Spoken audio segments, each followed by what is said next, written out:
My story is one that's very complicated because for almost 9 years, I went back and forth to the same doctor, explaining the same things and being turned away. It took me to near death and having a stroke for a doctor to finally find out what was going on. It makes me feel incredibly frustrated that patients still have to face this agony, the not knowing, and the near-death experiences that today are absolutely preventable. Cardiovascular disease is a leading cause of death and disability in the world. Shockingly, 80% of premature heart disease and strokes are preventable. We have solutions, and yet millions and millions of people are still dying each year.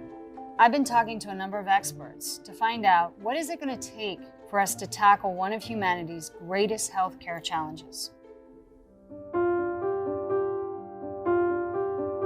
We hear so much about cardiovascular disease and how it's affecting so many people. Would you characterize this as a crisis?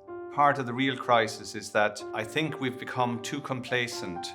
I don't think we're seriously addressing this enormous burden on society. The problem with cardiovascular disease is that it's silent for much of people's lives until it presents with a catastrophic consequence. Health systems are designed to manage problems of the past rather than problems of today and the future, including cardiovascular disease, which is #1 killer in the world. So really, so many things to do.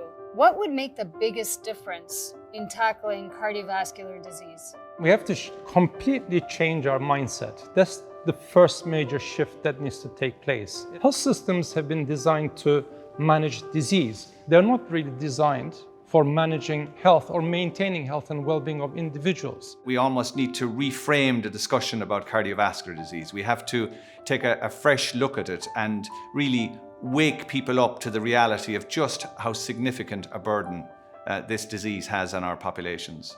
And that means actually providing incentives to invest in prevention rather than rewarding treatment for disease. We have to basically move to a population health approach, because if we don't, then what will happen is we're just putting a band-aid on a sore instead of actually treating the underlying causes of this. What's your advice to different stakeholders who need to come together to really sort of make this a reality?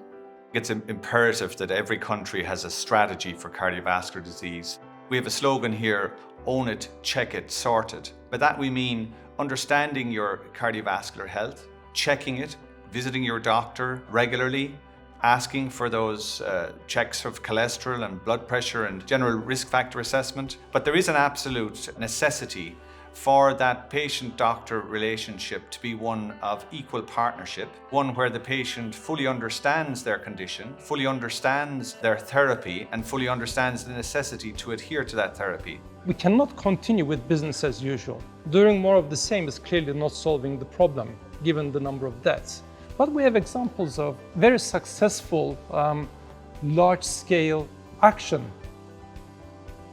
The key thing is work with other people, think big, think long-term, and working together in a multidisciplinary team is really going to be the way forward. We've got big challenges, but together we can do it. Well, it's kind of like that saying that it takes a village to raise a child. I think it takes the same thing in the healthcare system. You need pharmaceutical companies, you need patients, doctors, and you need everybody to work collectively. You need legislators to find out the root causes of issues relating to heart disease. What an inspiration. Thank you, ShantaQuilette, for sharing your story and advocating for cardiovascular health. I hope that through this series, you have a better understanding of the magnitude of this problem, the fact that there are so many patients out there who live with cardiovascular disease, and we can prevent them from getting to their next event. We need to work in partnership, change the systems, work on policies, work on better identifying these patients so that people living with disease can get the care they need in a timely fashion, and that we can reduce the world's biggest killer.